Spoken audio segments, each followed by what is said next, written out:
Hello everybody and welcome back to another Jurassic World Evolution 3 video. Now today we're going to be discussing a very interesting topic when it comes to the future of Jurassic World Evolution 3 and its downloadable content.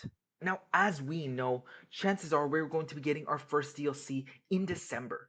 Now whether or not this is an expansion or a pack, I really do not think it will make a difference in the amount of species that we get. However, it will probably affect how much content we get. For example, expansions of course have multiple species, multiple variants, multiple species, maps, and sometimes mechanics. While considering species packs, they usually only have 4 species, and that is really it for that. I do think that DLCs should be taking a different approach. Now, going back to Jurassic World Evolution 1, back then, our species packs were actually called dinosaur packs, and we only got 3 species per dinosaur pack, which would come out every few months. Now, this is a pretty small amount, and of course, every now and then we would be getting a certain amount of other types of content, such as expansions. However, they were not labeled as expansions, but they were bigger DLCs just by nature. During Jurassic World Evolution 1's lifespan, we had 3 expansions, and those were The Secrets of Dr. Wu, Claire's Sanctuary, and Return to Jurassic Park. Now, the first of those was The Secrets of Dr. Wu, which gave us actually 5 species and was the first DLC pack of Jurassic World Evolution 1, not including the Deluxe Dinosaur Pack. Now, this included 5 species such as the Troodon, the Orlorotitan, and 3 hybrids, the Encolodicus, the Spinoraptor, and the Stegoceratops. However, Claire's Sanctuary did not follow the 5 species format. Instead, we got 3 species, the Albertosaurus, the Oranosaurus, and the Euoplocephalus. And it even differed again in the final expansion and the final DLC of Jurassic World Evolution 1 with the Return to Jurassic Park, where we only got 2 new species, and that was the Pteranodon and the Compsognathus. There was a lot more in Return to Jurassic Park, such as brand new maps, brand new variants for almost every single species, lots of new skins. Everything was really amazing with that. So I can excuse them for the amount of species that they gave us. However, you can clearly see that was a lot of changes when it came to species size. Species packs, they stayed the same with just 3 species. Now, in Jurassic World Evolution 2, the amount of species we got per DLC was actually universal, regardless of whether it was an expansion or whether it was a species pack. Now, every single DLC, whether it be expansions or pack, gave us 4 species. Usually, it would be 2 land animals and then 1 aquatic and 1 flying. Now, sometimes we had exceptions to this, such as, of course, the prehistoric marine species pack when we got 4 aquatics. However, we still always got 4 species no matter what. Now, whether they were dinosaurs, flying reptiles, synapsids, Paleozoic animals, it didn't matter. We always had got 4 species per DLC pack. Now, in Jurassic World Evolution 3, many people are wondering, is this formula going to change again as it changed in Jurassic World Evolution 2 to 1? Well, I honestly think it should. Jurassic World Evolution 3 right now technically does have 2 DLCs, and that is the Badlands set and the Deluxe Pack. Now, the Deluxe Pack includes 4 species, 2 new species and 2 returning species. The 2 returning species are Thanatos Dracon and Concavinator, and the 2 new species are Guang and Protoceratops. Now, this pack costs $16.99. However, on top of 4 new species, you also get some scenery items, some skins, some blueprints, and other things, which add on to the value of this pack. However, if we were to move that, I feel like this pack would cost a normal price point of the Jurassic World Evolution 2 price tag of $7.99.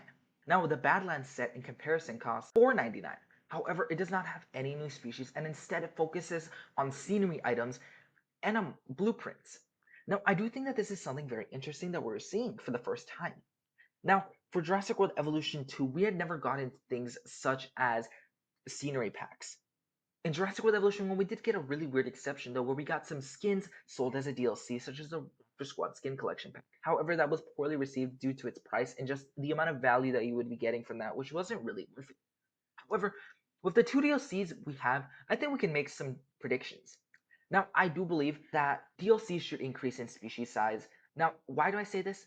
Well, obviously, we're going to be getting 1 new species per month for the base Evil 2 species, as confirmed a bit ago by Jurassic World Evolution 3's. However, we're still missing the DLC species, and many people believe that these species will also be resold to us. Now, I believe that the Deluxe Upgrade Pack does show us that there's probably going to be some mixture of new species and returning species. So I do think that they should counteract this by adding more slots for the DLCs. Now, would this be more work? Yes, absolutely. And it would also mean there would be more models to add, such as a baby model for all of them and a male variant for all of them.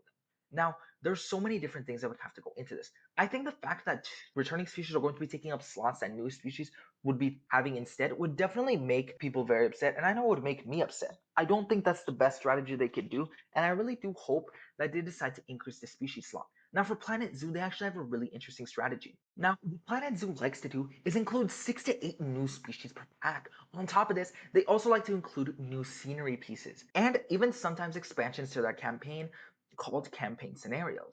Now, I think this is a strategy Jurassic World Evolution 3 should take. Not only would this give us more new species, it could also introduce more decorations and even more campaign ideas.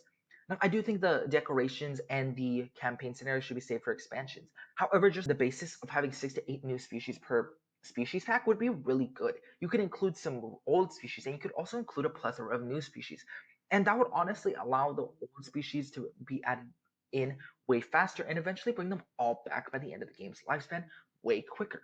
I do think this is the strategy that Frontier should do. There's a lot of things that they could learn from Planet Zoo, and with Planet Zoo 2 coming out next year, I do think that this game should last as long as the original Planet Zoo did, and just stay with Planet Zoo 2 as it progresses.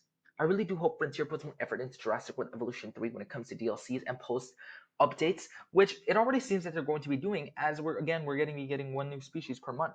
However, this first DLC is going to be a very big indicator of what's going to happen. Now, I do believe that we're probably going to be getting a species pack, so I really am interested to see how many species are there going to be. Are they all going to be new? Are they all going to be returning? Is it going to be a mixture? It's probably going to be a mixture. What is going to be happening?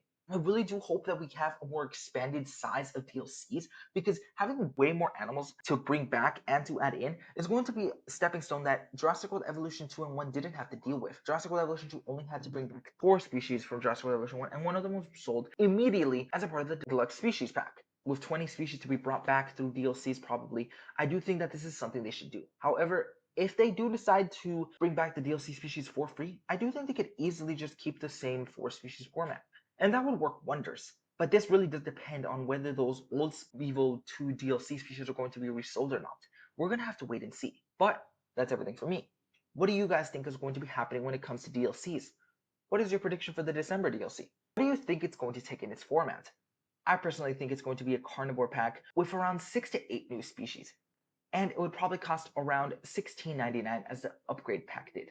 I really can't wait to see what's going to happen, and I really do want to see what you guys think. Please let me know your thoughts down below in the comments. But if you enjoyed the video, please like the video and subscribe to the channel.